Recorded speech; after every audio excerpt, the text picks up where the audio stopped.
How you doing, Dan? Good. How you doing, John? Awesome. We have a really exciting guest today. Yeah, it's a good one. That's a So the way you do it is you're supposed to like read out his accolades and his biography and everything, and then you say his name last. You know what I mean? Right. Did you prepare that though? I completely unprepared. Yeah, as usual. Well, I will say this: he is a professional MMA fighter, also a coach, a trainer of mixed martial arts, excellent martial artist, and he has one unique character. Well, what do I want to call it? Accomplishment. He is the very first Irishman to fight in the UFC. That's something that they can never take away from him, unless some Irishman invents time travel, goes back in time and gets in really good shape and enters the UFC earlier. He's always going to have that. Yeah, that's permanent. That's permanent. And he's Mr. Tom Egan. How you doing, Tom? Good, guys. Thanks for having me. Oh, it's our pleasure for sure, man. So as you're talking about going back in time, I was just watching Infinity War, the Avengers Infinity War last night again for like the 17th time. And the big one is the time stone that, that they get. So anyways, I was thinking about that. I've got that replica of that Infinity Gauntlet that Thanos has, so I've got all the stones, so I'm good. So if somebody goes back in time, you're just gonna jump back a few years ahead of them. You're even prepared for that. You guys, do you guys watch those movies? Any of those Marvel movies? 100%. Yeah. It's funny. Did you see the new Deadpool? That's the movie? one. That's literally the one I haven't seen yet. Oh my God! Have you seen it, John? No. Gotta watch it. Yeah. So I won't Better even than say the what I first was one? going to say. What's that? Is it better than the first one? Yes, but I won't even say what I was going to say because, talking about time travel and stuff. But whatever. Anyways. Awesome. So, what we would like to hear is, and we ask many of our guests, sort of what their origin story is. Like, when did they enter martial arts? Mm-hmm. Were you bullied as a kid? Can you tell us about your childhood and when the idea first entered your mind? I want to learn some martial art. I kind of had like a whole host of reasons why I got into martial arts, and also, all the typical ones. I was fascinated by all the martial arts movies. I remember one big movie that kind of really got me into the thought of doing martial arts was Mortal Kombat. Mm-hmm. Remember that cheesy ass 90s movie? Great movie. I just watched it again the other day. It was great. And so watching that, like watching all these amazing, unique characters, fighters, different martial artists from various different backgrounds, all being brought together for this like tournament. I mean, obviously a slight rip-off of Enter the Dragon, Bruce Lee's movie, right? But I'm saying in a cool way. Everyone's got a different character, different set of skills and everything. And so when I saw that, I was like, wow, all these guys have all their own unique things. They're all badasses. I'm like, each guy has their own individual thing that makes them like a badass. And that kind of stood out to me because really, if you look at the real world of martial arts or mixed martial arts or fighting or boxing, typically it is that kind of way, right? Everyone's got a different background, different place, different country, culture, whatever. And they've got their own thing that makes them unique. And then they get to the top where they fight in, in these big stages. So that was obviously one. They all have their own strength and their own philosophy almost of fighting. Yeah. Was there a character from that movie that you identified more strongly with than another? You know what? My favorite character was actually Sub-Zero. And I think because he didn't say anything. He didn't say anything, but he had like this very stoic persona. And he was like, I don't know what I thought was. I thought Scorpion was almost like, he's very brash. He's like, get over here. He says that. But Scorpion, Sub-Zero doesn't say a word. He's just like a fighter. He just goes in and gets it done. It's all business. And I think I identified with him the most. I like that concept of just, I understand you gotta, nowadays obviously we see everyone's trash talking, right? Because that's how you get out there. Conor McGregor just made it the obvious path for professional fighters to take. Yeah. Well, he wasn't the first to do it. It's amazing because he copied Floyd Mayweather and Ali and all those guys. And Floyd Mayweather, I mean, Ali was the first to do it. He was the not the first, but you know where Ali got his instruction from? Who? Is Gorgeous George. There was a famous wrestler in the 50s. Oh, wow. He wore platinum hair, and he had a very effeminate style Wow. and personality. He would come out with a butler. They would throw rose petals in front of him. So Right. it's all entertainment, right? Right. So But Gorgeous George also learned that everyone hating me helps me. right. You know what I mean? Like, I think he was the one that learned, like, it would be like sort of the working class wrestling Right. crowds in like the Midwest, and he'd come out like spraying them with perfume and being like really effeminate. He would and drive sort of the a- crowd and the wild. crowd would And be they'd want to full see him get his ass full of kicked. hate. 18,000 people would want him to die, and then he would somehow cheat and win, and the place would just go crazy. Right. Yeah. Well, that's isn't that what Floyd Mayweather used to say? He used to be like, "Hate me or love me, you want to watch me, no matter what." Yeah. Yeah. And then Conor adopted that too. If you think about it, Mm. you know, I think Conor's always had more love than hate when it comes to fans. You know. Oh, I definitely think so. I definitely think Yeah. so. He just falls underneath that kind of bad guy category naturally, the way his persona rolls off. But going back to what I was saying, Mortal Kombat, I liked Sub-Zero. It didn't say a word, came out and did business, you know? So Mortal Kombat being one of the things that I remember as a kid saying, wow, this is really unique and cool, watching all these guys come together. That kind of got me into want to watch more martial arts movies. And eventually my mother was sick of seeing me, you know, punching and kicking things as a 12-year-old, and she sent me to a martial arts academy, which wasn't far from where we were living. It was called Bushido Martial Arts, which was run by, you know, my original martial arts instructor, Roy Baker, who I still to this day would say he's got the most influence on me as far as my attitude towards martial arts and training. You know, especially when it comes to coaching. And what's the biggest distinction that Roy Baker had for you? How did he do that other people might not be doing, or something like that? You know. Well, number one, so when it came to sport karate, which is what he specialized in, which is very, very big. Like, if you get into the sport karate world, it's huge. It's crazy. Right. And just to be clear, was this before there was even MMA gyms? You know, like, did you even have the option of going to? Yeah, you're 12. What year was it when you were 12 I'm years like old? 12, 13 years of age. So, I mean, it would have been 2001. Okay. 2000, So 2001. the UFC's going strong at Yeah, that point. well, it was just bought over by the Zuffa guys. Oh, were right. redoing it, you know. But well, not just bought over. They bought it in the late '90s, right? And then they started redoing it. But it was going through its stuff.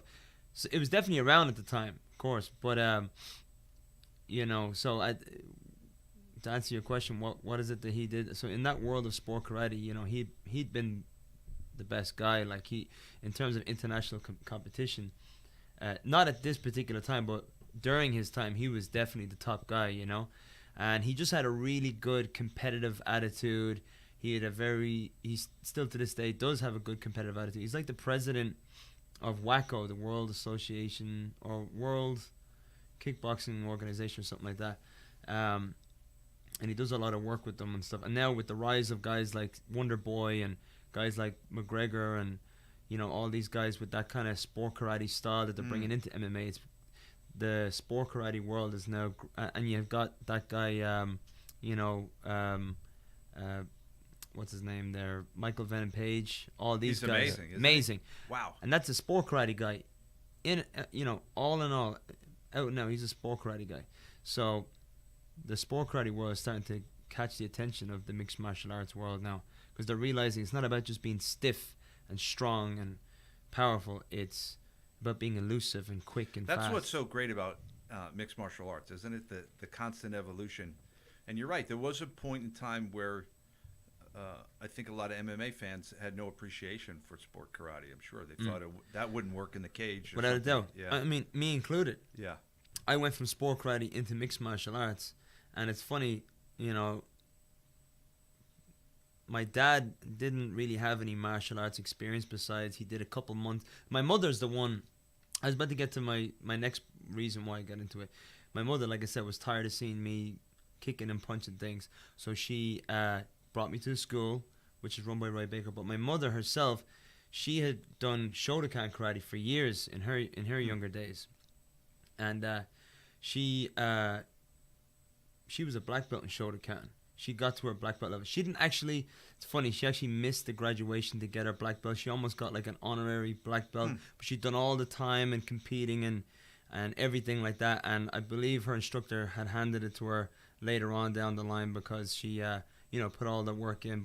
And then, of course, when she met my dad, had me, she got away from it. But she had been the one in the family who'd been doing martial arts for years, competing. I don't know if you ever watched Shotokan or Kyokushin competition. They basically just have the wrapped hands. Right. It's full contact body and full contact punching to the body, but Kicks kicking to the head.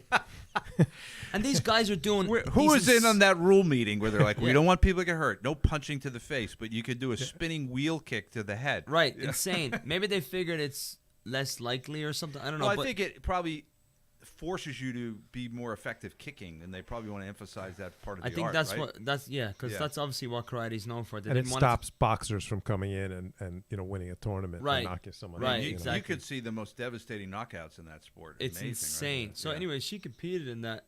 So she had obviously a lot Wow. of competition and that stuff. And then my dad had when they met, he did I'd say a few months to maybe a year of this stuff. My father's very athletic. It was always athletic in general. He played rugby, soccer, all those sports, and he got to a good level in them.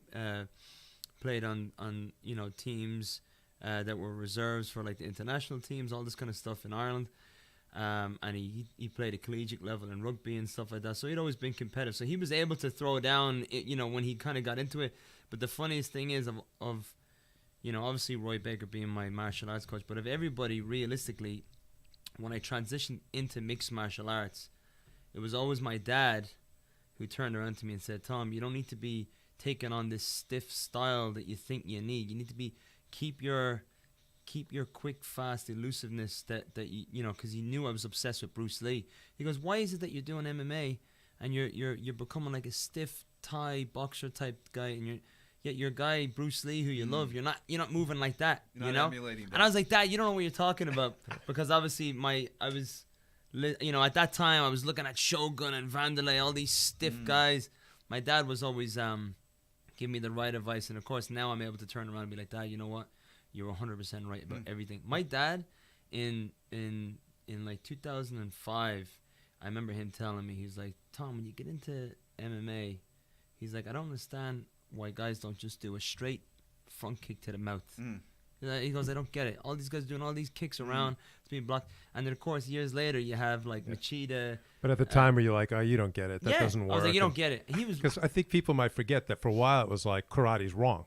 It was like Right. karate's not going to work. Front Right. kick And will then- get you killed. Yeah. Yeah. And it was, And they'll grab it or something. My dad was like, no, just real quick, boom. You don't need. My dad used to say, you don't even need to put a lot of weight in it. Just flick it right at the mouth. And he no martial arts, no competitive martial arts experience. And I always But disregarded. he wasn't overly influenced by the culture, so he could just use his common sense Right. and say, And- but why the- wouldn't you do that? Yeah. And the other thing too is because he was good at a lot of different sports. My dad has a natural ability to kind of understand another sport, considering that a lot of sports have, what's the word I'm trying to use, like parallel principles. Like all the Yes. principles are very similar. If you think He about at it, least knew enough to ask the question, like, why aren't they doing that? Like, Exactly. maybe I'm missing something, but it seems like it's Right. available. Who's the highest profile guy? Was it Anderson Silva first did but it? no, it's Lyoto Machida was the one that the Leo Anderson. got knocked out by Anderson with that kick. no. So confused. I got hit with that Vitor kick Belfort recently. got knocked out by Anderson Silva with that kick. All right. Well, that's with the kick. I thought. And I then thought you meant. Machida did the jumping one to Randy Couture. That's right. But Machida was the one that was like, wait, karate works. Yes. Oh, And then right. for a while, people forget that Machida was like, well, now he can't be beat. Like, it was Right. like no one can beat his When he karate beat style. Rashad now. Everons, Yeah. everyone was like, "That's it, it's Machida all It's the When way." they'd say the Funny how Machida era. That Yeah. seems to constantly happen. Some guy comes in with a new approach and is very effective, and then we quickly pronounce them All the way back. invincible, and then they promptly lose. Because Mm-hmm. Well, Royce was invincible, and then Mark Coleman was invincible, and then there was always someone that was like, well, now look at this wrestler, no one can beat him. Dan Severn was invincible, and I think it's funny. George St. Pierre. I always talk about George St. Pierre because he wasn't by far not nowhere near the best striker, right? In fact, very. If you think about it, when it comes to striking, very kind of like raw, BJ Penn would punch him up with just jabs, right? Yeah. Right. Wrestling, obviously, that was his favorable part. He's strong and athletic. And then jiu-jitsu, even his jiu-jitsu wasn't all that. Like, I have friends of mine who've rolled, and they said I was rolling with George St. Pierre, and he was like, I wasn't really blown away, but he was just smart. The reason why he was able to stay on top for so long is because he could adapt so well. You know, he was able to be like, I'll get you here, or you're good here, I'll get you here, and maybe a little bit there. And, you know, he could break it down really well. Just to go back to what I was talking about, Mortal Kombat, my mom was tired of seeing me beating up everything and decided to send me, well, not everything, but like, you know, furniture and stuff. So she wanted to send me to a karate school where I met Roy Baker and started competing there. But previous to all of this, throughout my youth, yes, I was always the younger kid in my area. And where we lived originally, we're basically where I grew up, the part of Dublin I grew up was an area called Lucan. It's on the Kildare border. And at that time, when I was growing up, there was a lot of people from the inner city of Dublin moving out to these newer areas. Economy was booming in the late 90s, early 2000s. All these people were moving out. So in these newer housing estates, you had all these, like, some people who started to make money, who were in the inner city parts, coming out. And these kids that were coming out into these areas where I was growing up, where I started to grow up, they were older than me, but they were a little bit more gritty and streety type kids because they've been from the inner city, you know? So I'm this little kid growing up in this nice part of Dublin. They're coming from the city. I'm the younger kid. I naturally, as I fell in, tried to make friends with, you know, or groups of friends with these people. I got, you know, bullied around a little bit, especially because them coming from those parts of the city, it would be the equivalent of, let's say, all the old school Southie people moving out to Braintree before Braintree's Braintree, or moving out to nice old Canton there. I was like growing up in Canton, and all these Southie people were moving out, and I'm the young kid, and you got all these guys like, yeah, fuck you, you know, you know. Well, they're looking at you like a lamb. Yeah. So basically, I got bullied, you know, as a kid, verbally, physically, the whole lot. Right. Some days, like, I got so frustrated, you know. And I just wanted some fucking cool ass motherfucker to come by and just beat everybody up for me, and they never came. So I kind of was like, you're waiting for a savior, somebody to come in. Yeah. And crack some skulls. Yeah, I wanted somebody to come in and just justice. kick ass for me. Because there'd be days where I'd be out with my younger brother and maybe a friend, and we'd be just happy playing soccer, and these assholes would come along, fucking ugly shithead motherfuckers. They'd come along. Yeah, they'd come along and they'd just cause trouble, and just like we'd have to just leave, and it was just like, come on, man, we'd have to leave, and sometimes we'd be lucky to leave without catching a beating, you know? Right. So it's just, your first thought wasn't, I'm going to learn to beat these guys up. You at first were just like, I hope someone else does it. Yeah, I just want these guys to get their ass kicked. They're bigger and older and so forth. You know, we were talking about this last week, Dan and I, about how in Boston things were different than they are now. Like when I grew up, there was danger in every other corner. So, like, you go 3 blocks, and there's guys who are 2 to 4 years older than me, and they're basically going to take whatever pocket change I have, slap me around a little bit, and there's nothing you could do about it. We were saying how back in those days it was like accepted, like it was like if you run into older kids, it's bad for you. Like it's just bad. Like if you're walking down the street and there's older kids, that's bad situation. Yeah. And nobody really cares. There's no justice. Yeah, and the parents would be like, well, that's kid stuff. Like, right. It's, well, one time it got to a really bad point. I remember my dad got really frustrated, and one day, like, we were all playing soccer. Again, I go back to my dad because, you know, my dad's a very influential person in my life, particularly in my now that I'm older, because now I see all the shit that he had to go through at my age, you know. Plus, obviously, seeing all of his advice that he gave me. But one day I was out, I'll never forget it, playing soccer. And the one group of kids that were always fucking picking on me, my dad came out, and he was just like, cut the shit, and he was like, this is it, you get over here, and then the kid's dad came out, who was a bit of a hard ass, and he was kind of involved in martial arts, this guy too, you know, from the inner city, tattoos on him, whatever, and he came out. My dad at this point wasn't playing much sports, was working on, he was a tech guy, he got involved in computers and the internet right when it was taken off. He runs his own company, a software company right now, but he was getting into it at the time. So he's just a techie office guy, but he was sick of all this shit. This guy comes out, and he's like, hey, what are you doing to the kids? And my dad just gets right in his face. He goes, "You're fucking kids. I've had enough of it. Get them out of here. We're staying here." And the guy was like, to my dad, "I'll fucking hit you." And my dad was like, "Go on, hit me. See what happens." Got right in his face. He's like, "Go on, hit me. Guarantee I'll fucking catch you way more back." And the guy just grabbed his kid and walked right in. And at that point, I was like, my fucking dad did it. My dad came through, and everybody in the whole street was watching. And I was like, so I was waiting on some other kid to come and do it. It was actually my dad that did it. But the funny thing is, like, over time, that was something that resonated with me later on. And I appreciated it at the time. Like, obviously, there was other points where, you know, it's I wish I was able to go back and see that, you know, because naturally when you're growing up, you go through it with your parents here and there, you know what I mean? But my dad was the one that came to, he was just like, all right, enough of this crap. I can see my son, he's going through a lot. He can't really get back at it with these kids. Boom. So after that, it was kind of like right after that point that I was saying, right, I shouldn't have to have my dad come out now anymore. He's like, I was like, I need to start getting my shit together. So couple that, maybe that's why I started taking an interest in martial arts, which led to my mother sending me to the school. Right. You know what I'm saying? So Yeah. that's kind of like how it went down. Yeah. Being bullied, dad stands up for me. I realize, okay, I need to do this myself now. Right. And then that's probably what prompted me to take an interest in the martial. Because you know what it was about the Mortal Kombat movie that I watched? All those guys were individuals. They had nobody looking after them. They were looking after their own shit. Yeah, Johnny so they Cage. didn't have coaches or anything like this. They just all show up themselves. Yeah, but Yeah. I'm saying, like, they didn't need.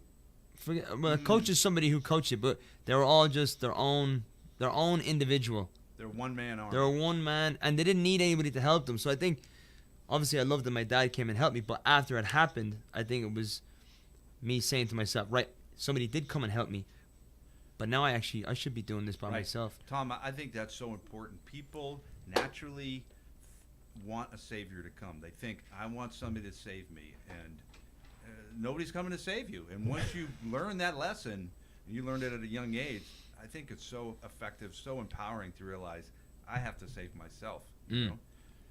Dan, did your dad ever face down any bullies? One time. Your dad did? One time, you know, but just because he was much older and bigger than me, and it got physical. He was slapping me in the face and That's not slapped me around right outside my house. So I came in. I think I was crying, or I don't exactly remember. I just know I got. And then he was like, "Who did it?" And it was a kid who was, you know, I'm up to here on him. So it was sort of like, well, that's unfair. Kid 2 feet taller than you. Yeah. So that's unfair. So that's the one time he came out and he was just yelling at the kid, and you know, Basically, same situation with me.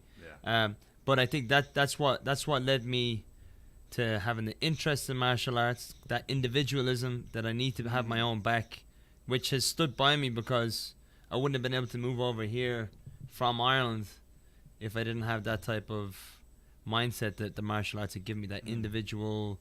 You got to, I mean, I know it's a team effort, team sport, but at the end of the day, you get in there by yourself, Right. you know, and, you know, coaches can't pull your strings. So when you do compete, you do whatever, you're in there. So it definitely stands by when you go other places. All of a sudden, the dark alleyway doesn't look so dangerous anymore. You know what I mean? Yeah. I can cut through this part of town now because I'm confident. So Now, how long did you train with Roy Baker? so Roy Baker, I trained with Roy from the age of around 12. I was on and off going to karate like between 12 and 13, and then 13, 14 is when I really picked it up. And then I did that until I was about 17, 18. So I was with Roy, training with him and all those guys pretty much through those, you know, very important transitions from a young boy into like a grown teenager becoming a man type stages, you know? Yeah. And I just saw a lot of how I like to do things now as a coach in MMA is I related to what I learned from him, how he coached, very, you know, organized, like to be structured. Now, was straight there up. some other part of like his philosophy that resonated with you and stayed with you, other than like he was an excellent competitor? It sounds like he was a very professional, prepared guy and can get all his students and competitors prepared properly. How did he look at the whole fighting and why you're fighting and why you're competing? Or is there anything there? You know, I think a lot of that particular stuff that you're asking me, like philosophy, mindset stuff, I got that from, you know, maybe through my own research, meeting other people. With Roy, it was more so I learned the art of karate, the competitiveness, you know, just through doing it, watching it, listening to him, watching him. He was just a great person that I've always been able to watch and learn from, you know, versus like, there was no necessarily philosophies that stand out in my mind that I got from him versus just watching him and learning from him, being around him and how he conducted his school, how he ran everything, how he trained his guys, how he trained us, trained me. But it no real Now, let me ask you this. So you started at 12 and you're training with him to like 17, 18, something like that. And so you're getting proficient at karate. Did you feel your esteem in your social group was rising because like Tom's getting really good at karate, you know what I mean? Yeah. Or do girls start having interest in you, the guys start respecting you, all of that stuff, you know? Honestly, I was always the worst with girls because my problem always was I had the same personality basically as I do now. I was very outspoken, outgoing. I'd say things quite straight front and bluntly. Like I didn't go through the typical kid. Like I was just like, why the fuck's everybody just beating around? Just say how it is. Like, you know what I mean? Like, I didn't understand it, so I did terrible with girls. Because girls, so you didn't play the game. Girls always, yeah. I would be like, hey, you want to go out, like, or you want to go do this, that, and the other, and girls would be always like, you're supposed to text me 5 times, and I'm supposed to write back maybe. Like, I was like, just boom, you know. So I think I failed terribly as girls, but yeah, certainly like later on in my teenage years, I've been competing and all this kind of stuff, and I started to see MMA. I saw there was you guys had Spike over here. We had a channel back home. Oh my god, I forget the name of this channel. It was basically our equivalent to Spike, and they would show all this crazy. I can swear on this, right? We're trying to keep it to a minimum, actually. Yeah. I was sorry, my bad. After the fact. My bad, guys. They would show all that crazy stuff like that, like, you know, Joe Rogan's Fear Factor, UFC. Yeah, like masculine stuff. Like, right? Yeah, all that kind of crazy stuff. Like the late night stuff would be like, you know, obviously Johnny Knoxville and all that nuttiness. Yeah. Or even those shows where like they go around and they find like all sexual fetishes in different cities in Europe. These crazy shows, right? Yeah. But they late night they'd show some UFC on there, and I remember a couple of my buddies, you know, we'd be. In fact, a couple of times McGregor stayed over at because we went to high school together, McGregor and I did. So a couple of times he had stayed over at my place when we were trying to work out together. We'd watch this stuff, or I'd call him and be like, yeah, or I'd tell him in school, yeah, this time tonight they're showing this UFC stuff. Make sure you watch it. And, you know, we'd end up watching it. So, yeah, late in my teens, I started watching all that stuff. So I'd started to been trying to maybe transition into, I was trying to find somewhere I could learn this jiu-jitsu stuff because I saw Horace Gracie do it. And so at this point, like, I'm starting to you know, my mind's starting to drift away from the sport karate stuff. Initially, the sport itself wasn't really, people didn't like it. Boxers thought it was awful. Thought MMA, you mean? Yeah, MMA. Yeah. They thought it was brutal. Like, even my own instructor. Cockfighting with humans or something. Yeah, even my own instructor, Roy, at the time, he didn't have the best opinion about me getting involved. I think part of it, too, was when the UFC first started, Tom, the premise was Brazilian Jiu-Jitsu is superior to everything else. You know, that's what the UFC was supposed to prove. So that's kind of obnoxious. You know what I mean? If you're a martial artist like Roy Baker and somebody else is coming along and saying, you're doing it all wrong, we're better than you. Yeah. That's not really respectful. But I also think when you had this martial arts aspect of like, you know, meditation and bowing, and then like those early UFCs, they had the headbutts and the groin strikes. So it was sort of like not, you know what I mean? It was sort of like Mark Coleman headbutting someone 50 times into a bloody pulp, or what's his name with Joe San, like hitting him in the crotch 10 times until he taps out. And like, it doesn't really seem, you know, like dignified. It seems like this is barbaric, right? Like we're meditating, and that guy's headbutting him into a pulp. You know, it's amazing, John. I never thought about it like that. Yeah, here comes a group of people saying that what you're doing is wrong. See, the way I looked at it was, I didn't want, basically when I felt that message or saw that message whatever it be, subconsciously I read into it, but I was just seeing what was going on in front of my eyes. I wasn't like, all right, I didn't take offense to it. I was like, Yeah. I got to learn that. Yeah. I was like, that's what I got to do. And ultimately, I think I've always, since those days where I was being bullied, and then after my dad had saved my ass that day, even though there was a couple of other instances after that where he wasn't around, I still kind of got bullied, but since then, I've always been looking to prove something to myself, right? And I've always been looking for it. And I did the sport karate and all this kind of stuff, but when this UFC stuff came out and I found out that there was a way for me to actually do it, I was like, if I can do that and I can be somewhat successful at it, no one can ever doubt me, and I have proven 1,000% to myself that I can survive and do something extremely stressful and like crazy and like come out okay. And I was like, if I could do that, I know I will have satisfied myself. So essentially what I've done or things that have happened since I've gotten involved in mixed martial arts, I've essentially, so to say, accomplished above and beyond what I set out to do. All I set out to do with mixed martial arts was compete, show myself that I can actually get into this crazy thing, do it a couple times, be somewhat good at it, and then I'll never need to do anything else for the rest of my life, because I'd have proven to me and the younger me who was so stuck and no one could help him, who I felt lost, I would just be able to say, right, boom, and no one would be able to take that away from me, right? Like you said about the first Irish guy thing, no one can take that away from me. No one would be able to take away that I did that. So that's initially what I get in it to do, That is so cool. I mean, mindset is important and dreaming is important, but ultimately it's the doing, like the actual something happening in the real world. And you changed from the young Tom. You told me a story. Tom and I went to Tokyo last year and cornered Tyler King. Yeah. And we had an amazing experience in Japan. Tom loves Japan, by the way. He is just built for it. I was there. I was there last month. What? Oh, yeah, where? In Tokyo. Yeah. Tokyo? Yeah, and then I went out. I climbed Mount Fuji too. But, come on. Yeah. You're not. Yeah, no. You're serious. serious. Yeah. Wow. Yeah, last month. Yeah. I thought he was saying like, I went to Tokyo and I also I fought a dragon. Yeah. I thought but you actually climbed Mount Fuji. Yeah. Yeah. Wow.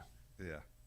It wasn't. It's not like Mount Everest. It's more like. Man, I just love Japan. I've always loved Japan. So that was one thing. Another thing, when I started to get into martial arts as a young kid, it just so happened that one of my best friends that I grew up with at that time, like from 12 to like 14 or 15, was from China. So I'd come home from school and I'd go straight out to his house.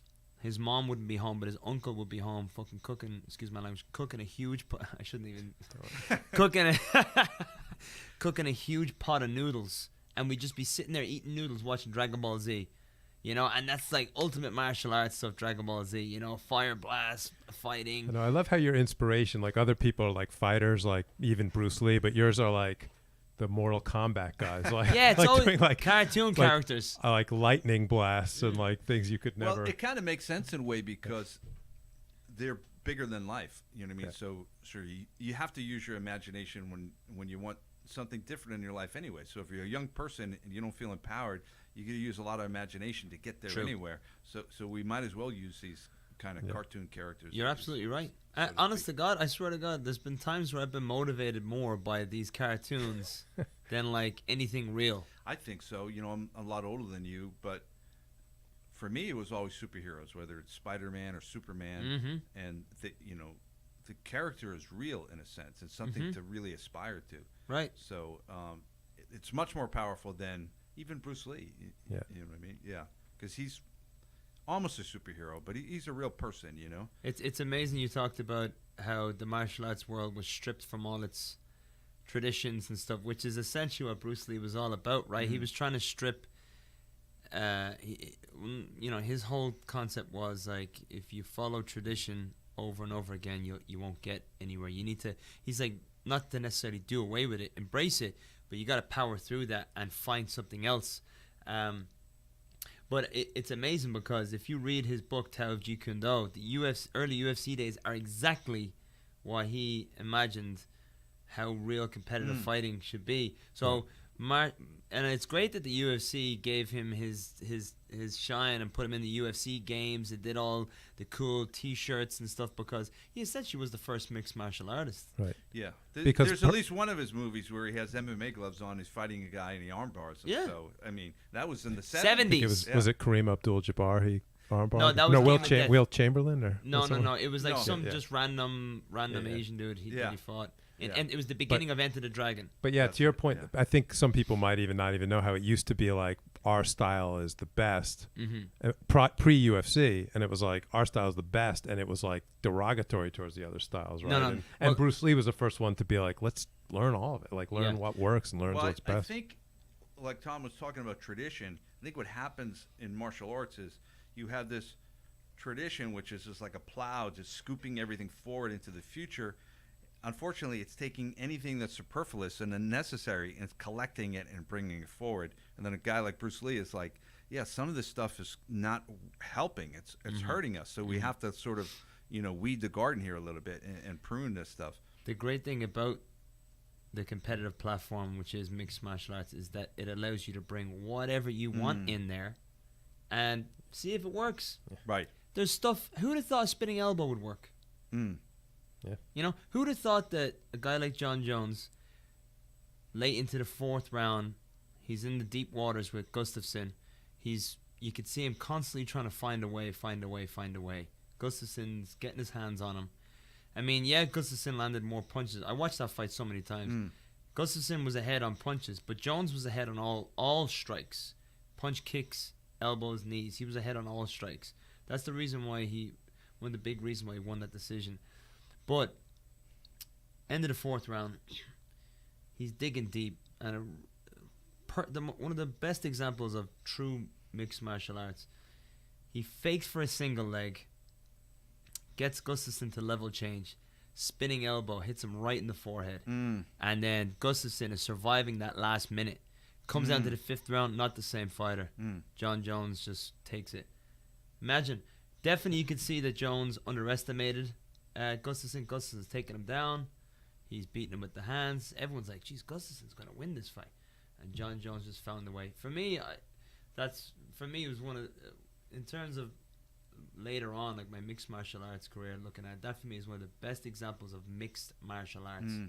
You shoot for a single, fake it to get your opponent to level change, spinning elbow to the head. It's like a video game. It's amazing. I mean, that's what MMA allows you to do. There's so many tools, so many weapons that it just allows for such amazing creativity. I mean, that's what that is. It's like creative as hell. Another amazing, for me, another incredible example of mixed martial arts at work is when Frank Yeager fought Gray Maynard for the 3rd time, and he survives that first round.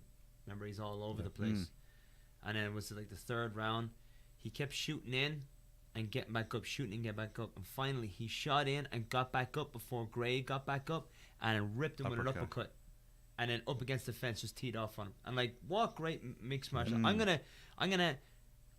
Gray's a wrestler, right? So Gray, it's bred into him to sprawl, and Frankie's like, let me just touch on that for a second. Shot, made him sprawl, got up, boom. Wow, that's just incredible. And he figured it out in the fight. In the fight, Yeah. Maybe learned a little bit here and there, but you're right. He put it together. John Jones for sure learned it in the fight because he'd never fought Gustafsson before. Amazing. I love examples of mixed martial arts. Like, okay, guys like Anderson Silva and Machida or whatever, they're great mixed martial artists, but they're really striking. But John Jones faking a single spinning elbow, that's mixed martial arts at its finest right there. You know what I mean? I think so, and I think GSP is that in a way where absolutely he's not the best wrestler. If you have a wrestling match, he's probably going to lose to Johnny Hendricks or something. What do I do? If you do a kickboxing match, he'll do okay. But when you put it all together, He's the guy. He's the best. Yeah. Yeah, it's amazing how they. And it's almost like an extreme sport. It's like, how do you train in the gym faking a single leg and doing a spinning elbow, Yeah. Or like Dan Henderson when he fought, what's his name? The short, stocky guy, judo guy. I think he's Cuban. Yeah, Hector I know. Lombard. Yeah, Hector Lombard. So Dan Oh, yeah. Henderson leans over to throw this head kick, and it's not the prettiest kick possible, but he almost lands it. But then he just does his back elbow, and just knocks the guy Nails out. him. I'm like, I mean, that is mixed martial arts. Like, Improvisation. I always tell my guys in the gym, I'm like, guys, I always try and say that being the best, try and being the cleanest at your striking, your grappling, your jiu-jitsu, amazing. But I always tell them one of the most underrated tools that is so important in fighting is being able to improvise. Because nothing ever goes to plan. Right. You can have a game plan, but nothing ever goes 100% to plan. So I'm always trying to explain to my guys, you got to be able to improvise. As I feel like one of the things that I've made mistakes in fights that haven't gone my way is I get so dead set on doing one thing, and you can't just do that. You have to improvise. You have to maneuver. You have to go one way or the other way. You can't just go in and be like, I'm gonna take it to the ground and submit the guy. You can't just be like, I'm gonna win by knockout. who seems to do that well is that Brian Ortega. Like he's fighting. Improvises. Yeah, he's fighting Frankie Edgar, and they're like, well, maybe you want to use your distance, maybe you want to get him on the ground and submit him. He ends up hitting him Elbows. with an elbow, Steps in with the elbow. knocks him out. Beautiful. Unbelievable, right? Beautiful. And then he guillotines people. He does everything, Fantastic, right? Yeah. And that can't be a game plan the way he's doing it. It's so spontaneous and improvisational. So going back to what we were talking about originally. Yeah, it was the thing that I like. I'm not doing spoiler, but like we're talking about, you were almost like 18 years old, and I already know, like you were fighting in the UFC so soon after that. Like you're Right, still so- like a karate guy thinking about MMA. Yeah, so to go back on what we were talking about there, yeah. So I'm starting to get away from karate. I'm looking at UFC as something that I feel like will help me prove to myself that I can do this thing, and I had moved out. So this part of Dublin that I told you that I've been living, where I got bullied, my family had moved out from there further into the countryside area called Kildare, which is the neighbouring county just southwest of Dublin. It's still only like an hour and a half to the coast, right? It's not really countryside, but it is. It's a lot more countryside than Dublin. In fact, if you live in Ireland and you're from Dublin, everything outside of Dublin is countryside, right? It's basically like, if you live in Boston, everything that's not in Boston, you're a hick, right? So we moved out there, and I was still going back and forth to Dublin. I was still doing all my training, and so wait, where was I going with this again? You were just moving Oh on. yeah. So I was starting to get into I was starting to get away from sport karate, getting more into jiu-jitsu, or at least watching it. And I finally, this town that I moved out to, Newbridge, where my family moved out to, there was a group of guys, small group of guys, I found out through like hearsay in the town, that were doing jiu-jitsu Sunday mornings in this little hall in the town. And I was like, I'm just going to show up. I got to learn this stuff. So I show up and talk to the guys. They're all wearing Hicks and Gracie gis. Turns out these guys, right, back then, they had just got in contact with Hickson, and Hickson invited these guys out to his house, and they were rolling with Hicks and Gracie in his own freaking garage. And they'd done it multiple times, because I remember asking them, I was like, who's Hicks and Gracie, when I first got into it. And they were explaining stuff to me, and they'd show me pictures. They'd been out there, and he stayed in touch with them, and they would go out every so often. And then we had this random other Irish guy who was a purple belt under Hoyler, right? He started training with us. This really heavy set guy. I swear to God, man, he looked like Kung Fu Panda, but he was one of the best guys. I found him. He was incredibly technical, right? Lewis is his name. And by the way, Mick Aldridge is the guy who ran this little group, Mick, right? And great guy. But they've been going back and forth to Hickson. So I'm like, wow, I'm actually training with guys who actually are training with the guys who are in the UFC. And my mind was just blown, right? I was like, oh, this is amazing. So I'm starting to train with these guys. I'm slowly getting out of sport karate. Myself and McGregor had been friends at the time through high school. And he and I are starting to go back and forth. Conor couldn't make it to my sport karate sessions.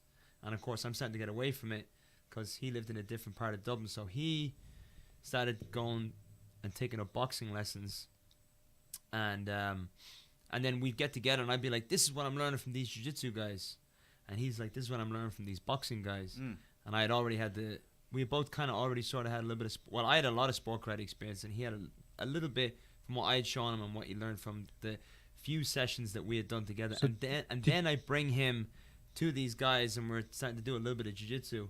Yeah, did you know him through because you were both interested in martial arts, or you knew him No, separately? I knew Conor because like literally before you even were doing them. in high school. Yeah. So like he came into my high school, I'd say you call it in our junior year. He came in because his family had moved out from the inner city, like I told you. Yeah. Inner city, moved out to Lucan, all right? And, he came in our junior year, and I just remember turning around and seeing some big old melody head sitting in the classroom, and I was like, who is that? And it was obviously McGregor. He was deadly serious, just sitting there. Very hostile individual, didn't really want to talk to anybody. He just sat there, kind of the way he does at a press conference, just like chin up, just sitting there. Because, that's kind of how it was, moving into a new school, especially in parts of Dublin and Ireland, growing up as a kid. I'm sure it's the same here, inner city schools. It's kind of a hostile environment for a young man. You got to find your place. It takes a little bit. But anyways, I just walked right up to him. I was like, hey, man, what's up? I'm Tom. And he wouldn't leave me alone. Then I was stuck with the guy. So I'm stuck with this inner city. Because I was the first to go up and break the ice with him. Right. He probably felt, all right, this guy's okay. I had no idea that Conor himself had gone through similar experiences as I had with bullying and stuff when it came to, when he played soccer and all those things. I guess Conor just grew more of a tougher exterior to deal with it. Versus me, I kind of, I don't know how I dealt with it in a slightly different way, Tom, when I was in Tokyo with you last year, you told me, I think, a really interesting story about when you're on the bus and so forth. Do you remember the story I'm talking about? Yeah. Do you mind telling it today? Yeah. No, so... Oh, about the one where I was with my brother? Girl. Yeah. So, I've been at this point, I'm in my senior year of high school. There's two events that tie into this, because it kind of, I think I told you the two events that tie in together. So, senior year of high school, I'm now training all jiu-jitsu, a little bit of sport karate, doing a little bit of boxing. Me and McGregor are doing our thing. We're friends a year and a half now at this point, so we're very good friends. We've done a million things. At this point, I believe we had found John Kavanagh, trained once or twice at his gym, and I'm starting to feel a little bit of slightly confident guy. So one day I was taking the bus with my younger brother and a girl who I had a big crush on, right? At the You time. had a crush on the girl. I had a big crush on the girl. And it's me, her, and my brother, and we're taking the bus, and. Long story short, the bus was kind of busy, and these three guys, we have these double-decker buses in Dublin, right? These guys came down from the top deck, and they're waiting to get out, and one of the guys is like looking at me, and I'm sitting there with my brother and this girl, mind their own business, and one of the guys said something to me, so I said something back to him, and then next thing you know, all three of them are in my face, and in my mind, I'm like, shit, I'm here with my brother and this girl, why did I just do that? I should have just ignored them, So anyways, we're going back and forth, and then the bus stops, right? In my mind, I'm just thinking, just make sure nothing happens to your brother and the girl, whatever. And the rest of the bus was kind of uncomfortable with the exchanges that were going on. It's kind of my fault. I'm the one who kind of looked at the guy. I was like, "What the fuck are you looking at?" Whatever. Shouldn't have said anything. Anyways, they all get off the bus. I kind of relax for a second, and then out of nowhere, a fist comes around the bus and nails me right in the face. And then the guy jumps off the bus, and they're banging on the window as the bus is driving off, flipping me off. And I'm sitting there holding my nose. I have a bloody nose. I'm looking at the girl who I have a crush on, and then my brother. I'm like, what just happened to me right now? I'm like, it felt like my younger days where I was helpless as a kid. I felt like I just got bullied right in front of the girl who I have a crush on. And my brother, like of all people, my younger brother, I'm supposed to be the big brother here, Right, and you had felt like you were tougher at this point. You had been training. I feel and like it sort of put this you should back not be in happening like to I me just right got hit now. again. Yeah, this shouldn't be happening to me right now. I'm at a different point in my life, so I'm so bullshit. So, anyway, so that girl. Long story short, that girl, God bless, she's a bit weird, but anyway, she went and told everybody. Tom got his ass kicked on the bus. Tom got whipped on the bus. So not only did you lose any chance with her, she was trying to ruin your chances with anybody else at the same honestly, time. I never had a chance with her, not because of me, but because of her, because she's kind of weird, whatever. But yes, Yeah. in that sense, So this is insult to injury. So it's not bad enough that you get cracked with this thing on the bus and a bloody nose. Now a second insult to you. now This everyone one- knows. So Tom, Yeah. the big tough guy, who does all the, I'm always a nice guy, by the way. I've always been a nice guy. That's the difference. you weren't bullying anybody. I don't. I would never, because I always look at myself. I know it sounds funny. That's again, we talk about comics this whole show. That Spider-Man saying, "With great power comes great responsibility." I truly do believe that when you're in a position, whether it be of authority, of a certain social status, popularity, if you're a big sports guy, and especially more than anything, if you're a fighter and you're a popular fighter, and kids see that, it's a very primitive thing. It's almost like looking at the old king who's like the king of all the other guys. He's just a leader. You have to be able to step down. That's one thing I think was great about Muhammad Ali. He was great with kids. He may have been bad to women or other things, but he was unbelievable with kids. Such a big tough guy, king of the world, and he'd always come right down to a kid's level and look at, which I think is so important. Anyway, so I was always a nice guy, nice humble guy. So everyone wasn't like, oh, Tom the tough guy, like this guy got his humble pie. None of that. I like how also how a sucker punch is sort of like, oh, you got your ass kicked. You're Right. like, I didn't even. Right. feel, But you got to remember, I had felt beat. I felt that Yeah. that punch that I got, and couple that with the actual scenario itself, where I was just like, why am I doing this right now? I'm putting myself, my brother, and this girl in a little bit of danger. So when I got hit, I felt like, yeah, I deserved that, and I felt like beat. So I didn't turn around and be like, what are you guys talking about? I got sucker punched. It wasn't in me to say that. You thought you had failed in some capacity. I had failed. So I was accepting everything that was brought at me. Right. Right? I was like, everyone's asking me, did that happen? I was just like, yeah. No one, like, if it was a movie and you were watching, you'd be like, just tell them it was a sucker punch. You know what I mean? Yeah. But I wasn't. I was like, yeah. So now everyone thinks I got my ass beat. Now everyone's like questioning me. And Conor, God love him, he was just like, Conor's one of those guys, he's a little too intense sometimes, as we know through the Artem Lobov thing that happened in New York with the dolly and all that kind of stuff. But he turned around to me right away. He goes, let's find those guys. Let's find them right away. I was like, really? He goes, yeah. He goes, what bus stop was it? And I remember the bus stop, and I told him, he's like, right, what we're going to do is every day after school, including lunchtime, we're going to, because I had a car at the time, he's like, we're going to fucking drive around, and we're going to find those dudes. And he goes, we're going to bring bars and all kind, like you remember those old home dumbbell sets? It was a bar, yeah. and you slide it on, and you Sleeve on screw it in. Yeah. We were just taking all the weights off and taking those metal bars with us, just to crack dudes with.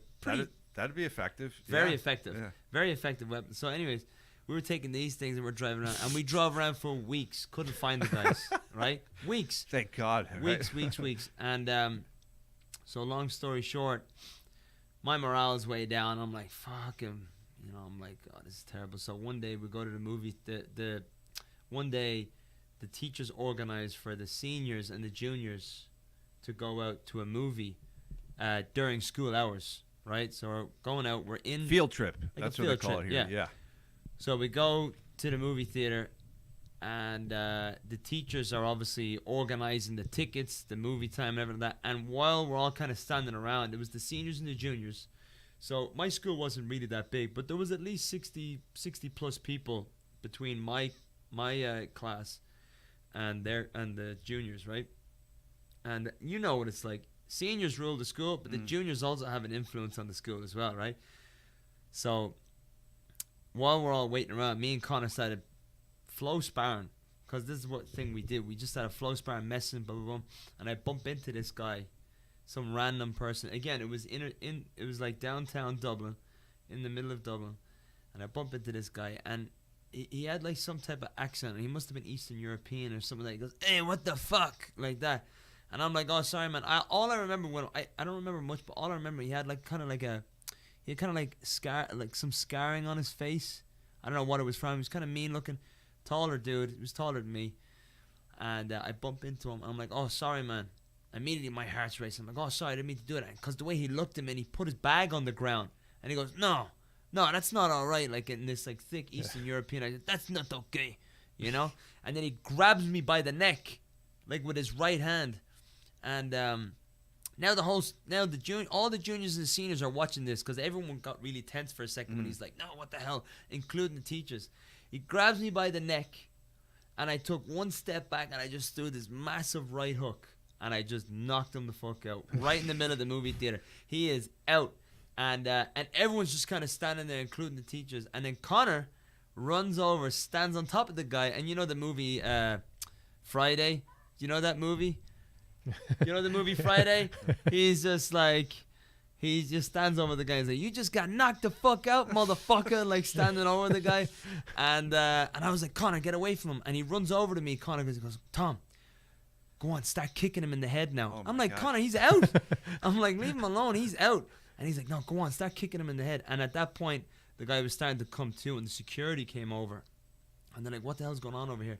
And the teacher was like, this guy just attacked one of my students. We all saw the whole thing. My student defended himself, knocked the guy out, and then the security picked the guy up and escorted him out.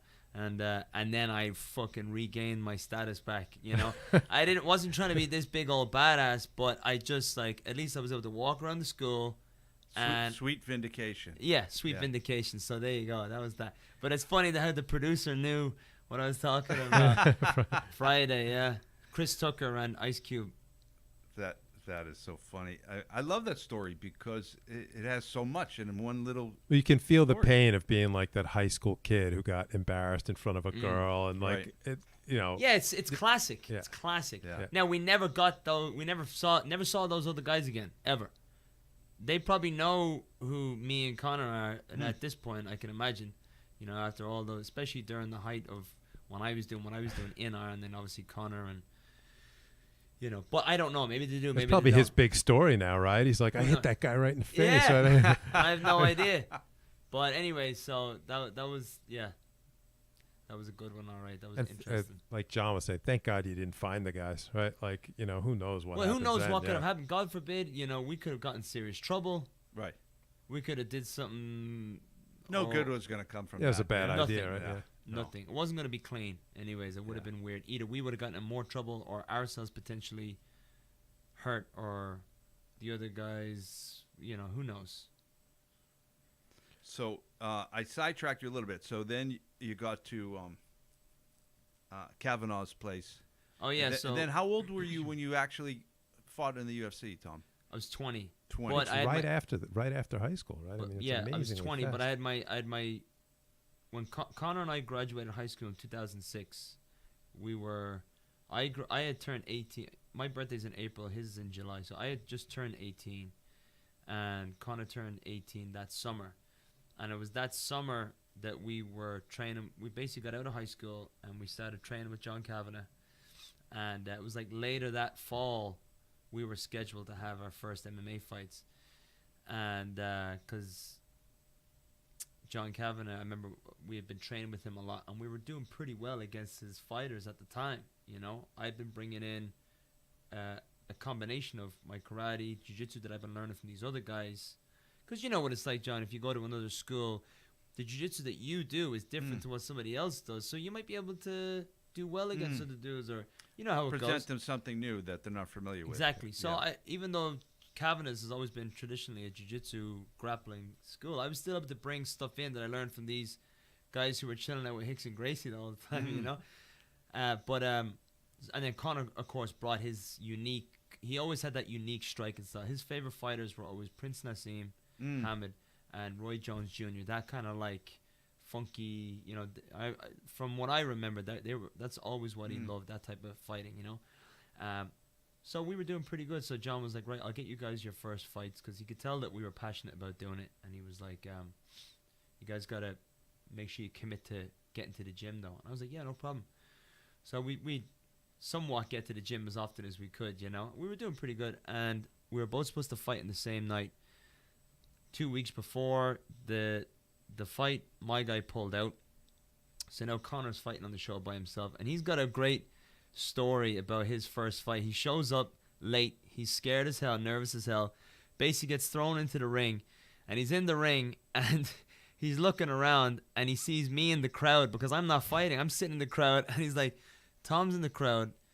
He's holding a fucking beer. He's all dressed up. His hair's all done.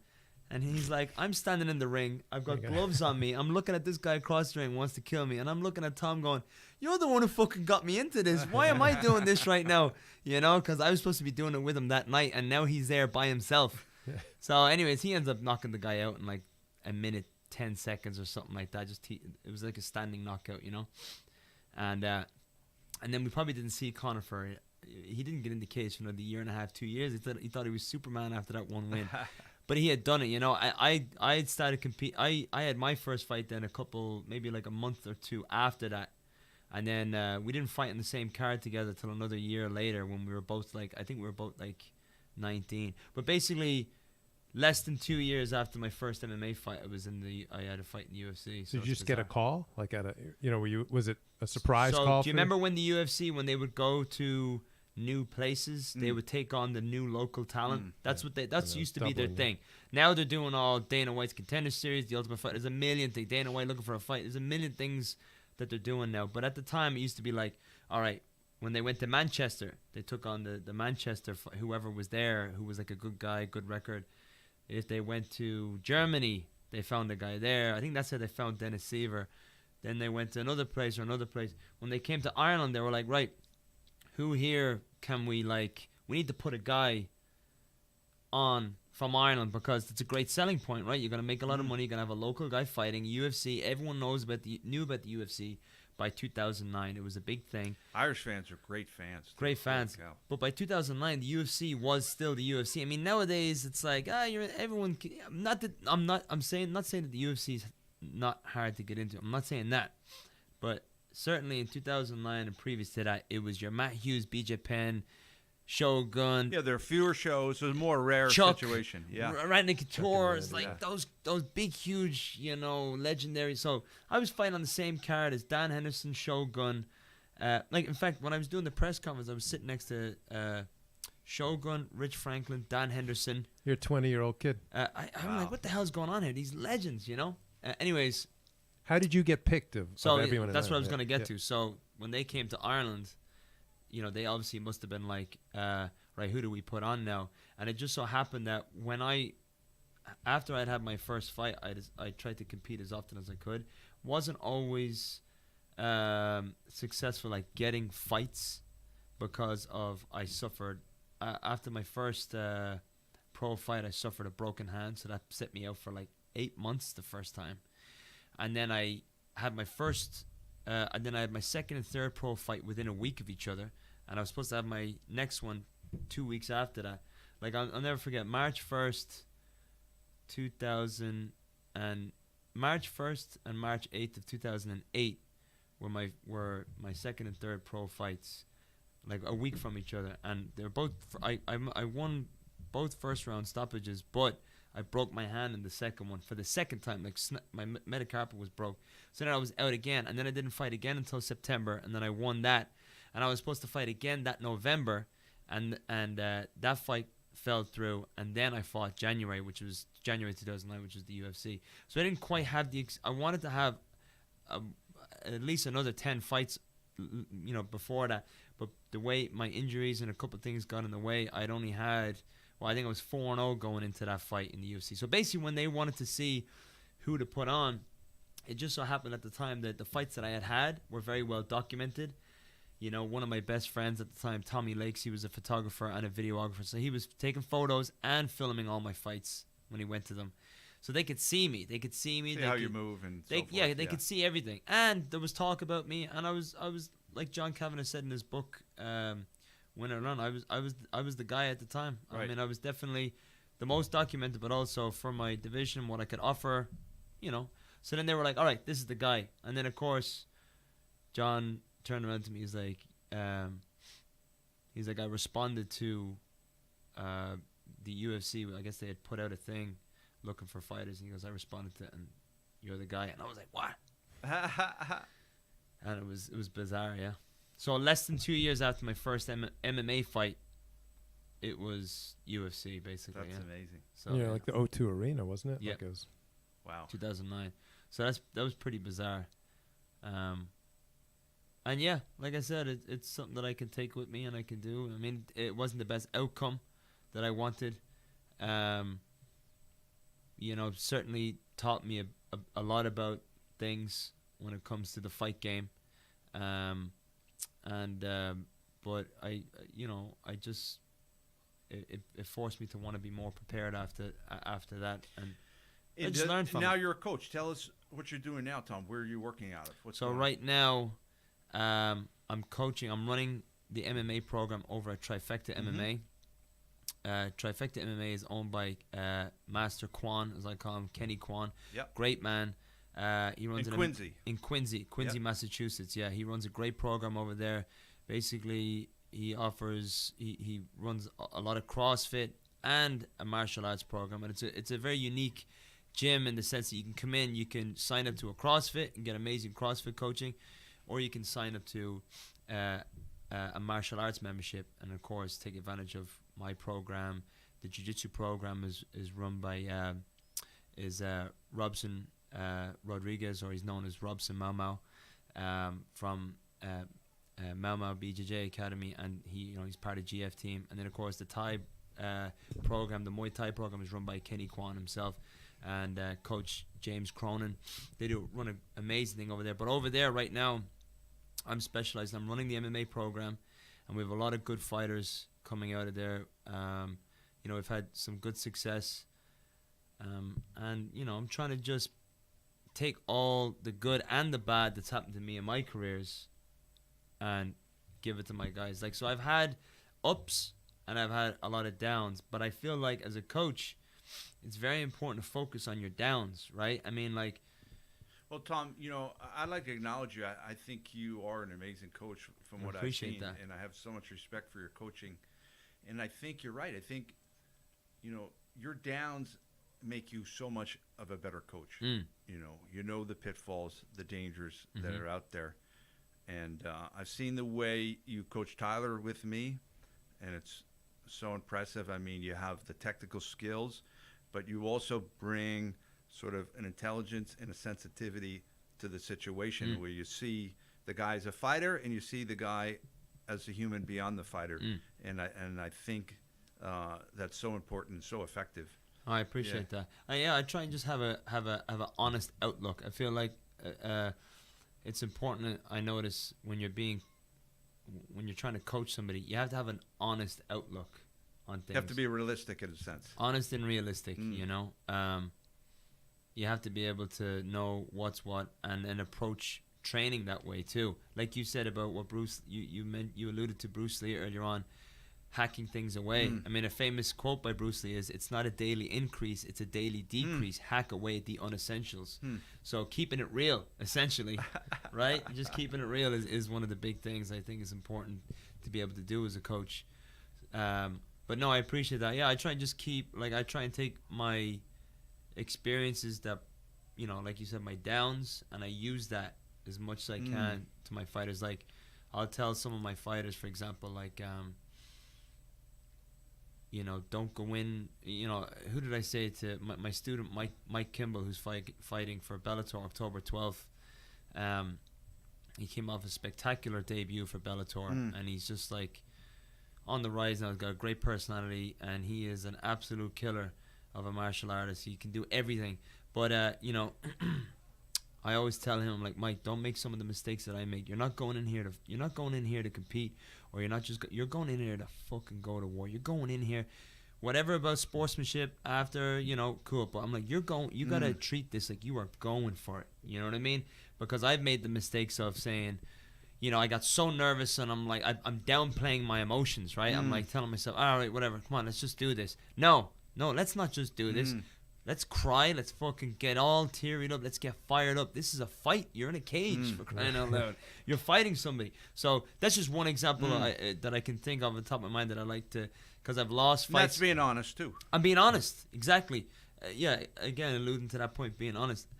I've lost fights. I've had these fights where I didn't perform my best because I didn't treat it the right way. And I can take that, acknowledge it, like you said, being honest, and then tell my student, don't make the same mistake I did. Because I think a very big thing that you can tell somebody is not necessarily hey, hey, I did X, Y, and Z, you know, and I accomplished this. There's your what do you want to say? Your credibility. There's your evidence. Or there's your evidence. Yeah. Versus, I made these mistakes. Don't make those, because again, like you said, being honest, being truthful, this is what can happen, and you should be aware of that. And I think that can really help a fighter a lot, versus just I won this way and I won that way. You know, so combining successes, ups and downs, I feel like has helped me a lot when it comes to conveying to my fighters how I would like them to compete. That's brilliant. Well, we got to wrap it up. We have to have you back, Tom. That was amazing. I feel like there's so much more I I want feel to talk to you like there's about. so much more to do. We Yeah. just barely got up to 20 years old. Yeah. But if folks want to reach you, they can reach you, I'm sure, on Instagram, Yeah. Facebook, and everything. If anybody wants to, certainly you can follow me. I'm mostly active on my Instagram, that's the way to go now. It's my handle on Instagram is @Team Egan MMA. It's the same on Twitter if you want to follow me on Twitter. I'm not a big Twitter guy, but you might catch me on there @Team Egan MMA. And of course, you can just search me on Facebook as Tom Egan. And if you ever want to get in touch, I'm always open to answering and responding to messages. I do it all the time. And if anybody ever wants to come down to Trifecta MMA, it's in Quincy, Massachusetts. It's right near Quincy Center, so you can always look us up and come by. Awesome. Thanks so much, Tom. Thank you, John. All right. Thanks, Tom. Thanks, Dan. Thank you, Dan. Talk to you guys next Thanks, week. guys.